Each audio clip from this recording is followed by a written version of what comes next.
सोचने बैठो तो समझ में आता है कि घर में ऐसी कई सारी चीज़ें हैं जिसको हम कभी ऑर्गेनाइज़ नहीं करते और बस बाय डिफ़ॉल्ट ऐसे ही यूज़ करते जाते हैं जैसे वो रखी हुई है, और ये हमें रियलाइज़ ही नहीं होता है कि इनको भी हम ऑर्गेनाइज़ करके रख सकते हैं। आप ढूंढने बैठेंगे तो ऐसे आपको बहुत सारा सामान मिल जाएगा अपने घर में, छोटी छोटी चीज़ें जो हम डेली यूज़ करते हैं और हमें पता ही नहीं होता कि ये कितनी काम की चीज़ है जिसको हम कई तरीके से यूज़ में ला सकते हैं। ऐसे बहुत सारे हैक्स आज आपके साथ मैं शेयर करने वाली हूँ। अगर आपने भी इन सभी सामान को ऑर्गेनाइज़ करके नहीं रखा हुआ है तो आज इस वीडियो को देखने के बाद आप भी अपने उन चीज़ों को ऑर्गेनाइज़ ज़रूर से कर लीजिएगा। हेलो गाइज़, नमस्ते एंड वेलकम बैक।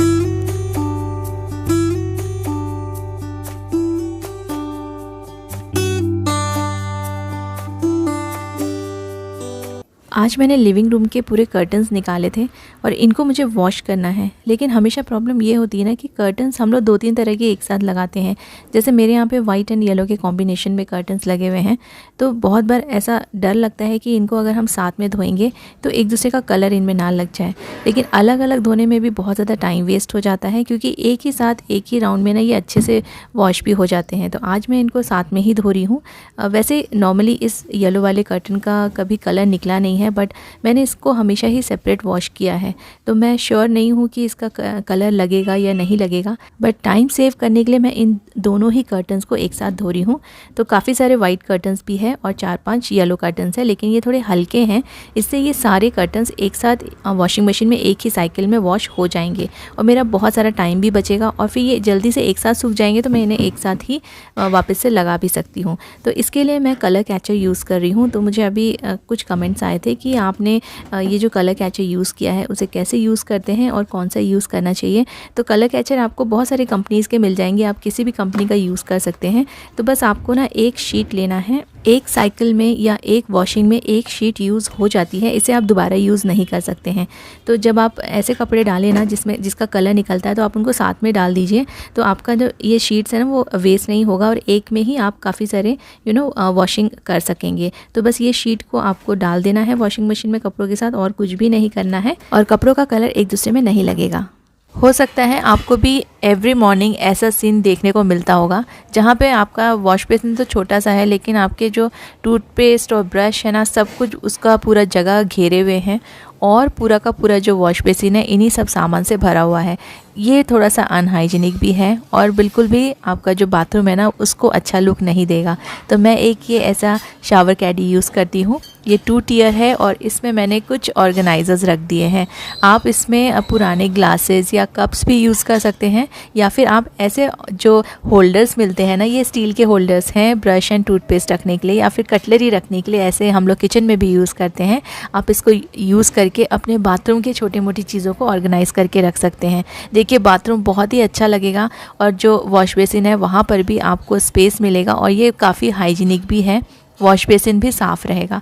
इसमें ना आपको एक टॉवल होल्डर भी मिलेगा और साइड में 2 हुक्स भी दिए हैं जिसमें आप कुछ भी चीज़ें हैंग करके रख सकते हैं। तो मुझे तो ये बहुत अच्छा लगता है ये ऑर्गेनाइज़र, और ये सिर्फ 500 रुपीज़ में मैंने लिया था, कुछ टाइम पहले लिया था, और ये काफ़ी टाइम से मैं इसको यूज़ कर रही हूँ, मुझे काफ़ी अच्छा लगा है। बस आपको अपने बाथरूम में कोई भी एक नेल लगाना है, क्योंकि ये अगर आप इसमें सामान रखेंगे हैवी हो जाएगा, इसलिए मैं एडिसिव हुक्स लगाने का एडवाइस नहीं दूँगी।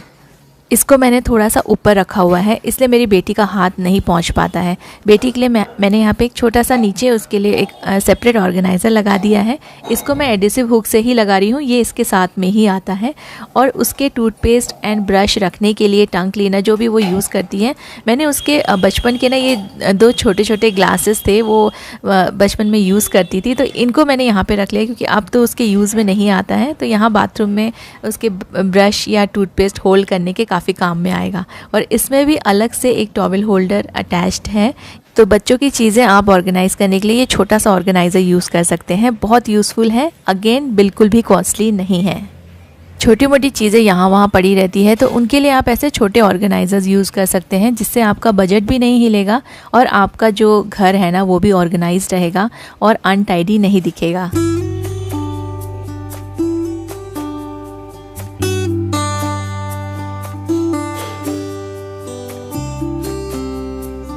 बस एक ऑर्गेनाइज़र यूज़ करने के बाद जो वॉश बेसिन है ना वो भी काफ़ी खाली हो गया, वहाँ भी स्पेस हो गया है।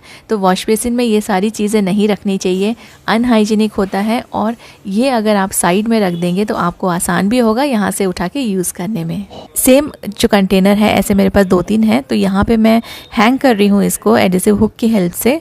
और यहाँ पे मैं जो हमारे फेस वॉश वगैरह रहते हैं वो सब रख दूँगी, क्योंकि ये शावर एरिया है, यहाँ पे शावर है, तो ये सारी चीज़ें शावर एरिया के पास अगर आप रखेंगे तो हैंडी हो जाएगी। और देखिए अच्छा भी लगेगा, दिखने में ना ख़राब नहीं लगेगा अगर आप ऐसे बास्केट यूज़ कर लेते हैं। और ये वाला जो सोप डिश है ये मैंने आपके साथ पहले भी शेयर किया हुआ है, ये 2 टियर है, इसमें आप 2 सोप्स रख सकते हैं। यहाँ पर भी मैंने छोटे बास्केट यूज़ किए हैं और विंडो सिल पे मैंने जो शैम्पू वगैरह डेली यूज़ में आते हैं वो रख दिया है।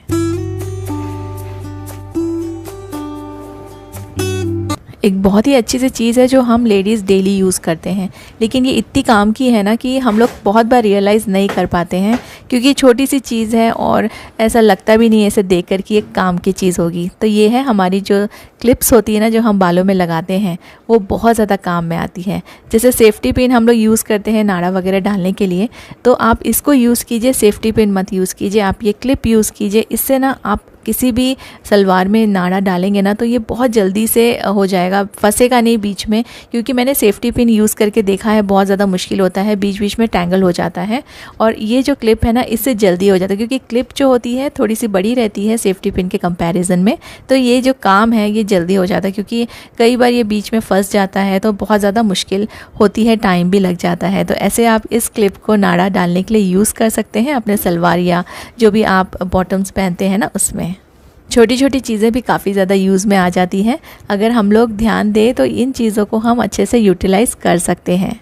इस क्लिप का अभी यूज़ ख़त्म नहीं हुआ है, इसको और भी चीज़ों में हम यूज़ कर सकते हैं। तो 2 तरीके आज मैं आपको बता रही हूँ। हमारा जो टूथपेस्ट है वो ख़त्म हो जाता है और इस तरह से ना ये लूज़ पड़ जाता है और इसको रखने में बहुत ज़्यादा हम लोग को परेशानी होती है। तो कोई भी आप ये ऐसी क्लिप ले लीजिए और इसको अच्छे से जितना पेस्ट है ना इसको आगे की तरफ आप पुश कर दीजिए और जो नीचे का पोर्शन है उसे फोल्ड करके फिर आप इसको क्लिप से सिक्योर कर लीजिए। क्लिप लग जाएगी तो फिर ना ये ओपन नहीं होगा और आपको ये डेली यूज़ करने के लिए काफ़ी आसानी होगी, है ना। हमारी जो क्लिप बहुत कमाल की और इसको आप बहुत सारी और भी चीज़ों में यूज़ कर सकते हैं। आज फ़िलहाल मैंने 2 तरीके बताए हैं और इनके क्या यूज़ हो सकते हैं आप प्लीज़ शेयर कीजिए। अगर आपको और भी इसके यूजेस पता है तो मैं कमेंट सेक्शन में आपके कमेंट का वेट करूँगी। सब्जियाँ बहुत ज़्यादा महंगी हो गई हैं और कुछ सब्जियाँ ऐसी होती है जो हम लोग लेकर तो आते हैं लेकिन स्टोर ठीक से नहीं करते हैं और फिर वो ना ख़राब हो जाती है। अब इतनी कॉस्टली वेजिटेबल्स अगर रोज़ रोज़ ख़राब होने लगे तो बहुत ज़्यादा हमारा नुकसान हो जाता है। बारिश के समय कोई भी वेजिटेबल हो आप उसको अच्छे से वॉश कीजिए और फिर उसको ड्राई कीजिए, उसके बाद ही आप इसको स्टोर करने की सोचिए। अगर आप गीले गीले वेजिटेबल स्टोर करेंगे तो बहुत जल्दी ख़राब हो जाएंगे। काफ़ी सारी चीज़ें हम ख़रीदते हैं ना तो ऐसे जिपलॉक पैकेट्स में आती है, तो ये मैंने टी का जो रैपर है इसको अच्छे से वॉश कर दिया है और इसको मैं यूज़ करूँगी लेमन स्टोर करने के लिए। आप कोई भी वेजिटेबल इनमें स्टोर कर सकते हैं। स्टोर करने के पहले आप इनको अच्छे से नैपकिन में फ़ोल्ड कर लीजिए, उसके बाद आप इस जो पैकेट है ना उसमें डाल के इसका जो पूरा जितना भी एयर है वो पूरी एयर निकालने के बाद आप इसको जिप लॉक कर दीजिए। फिर आप इसको फ्रिज में स्टोर कर लीजिए। देखिए आपकी जो वेजिटेबल्स है ना बिल्कुल भी ख़राब नहीं होंगी, लेकिन इसका एयर जो है वो अच्छे से निकाल लीजिएगा और अंदर नैपकिन यूज़ करना मत भूलिए, क्योंकि अगर आप पेपर यूज़ करेंगे तो कोई भी जितना भी मॉइस्चर रहेगा ना पेपर सोक कर लेगा।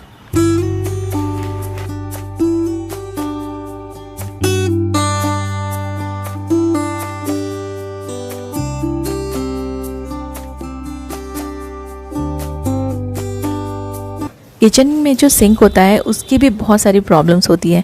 कई बार जो सिंक होता है वो जाम हो जाता है, नीचे कचरा जम जाता है, तो इनके लिए भी ना बहुत सारे आसान से तरीके हैं जो आप यूज़ कर सकते हैं। जैसे आप जब भी बर्तन धोते हैं रात के समय या फिर दिन के समय जब भी बर्तन धोना हो जाता है ना, उसके बाद आप अपने सिंक का एरिया अच्छे से ड्राई कर लीजिए और फिर ना यहाँ पे आपको एक चीज़ करनी है जिससे आपका जो सिंक का जो पाइप है वो कभी भी ब्लॉक नहीं होगा और हमेशा ही क्लीन रहेगा, हाइजीनिक रहेगा। सिंक में हमेशा आप एक एक्स्ट्रा जो जाली है ना वो जाली लगा के रखिए, इससे जो फूड है वो कभी भी डायरेक्टली पाइप में नहीं जाएगा और फिर आप उसको निकाल के अपने डस्टबिन में थ्रो कर सकते हैं।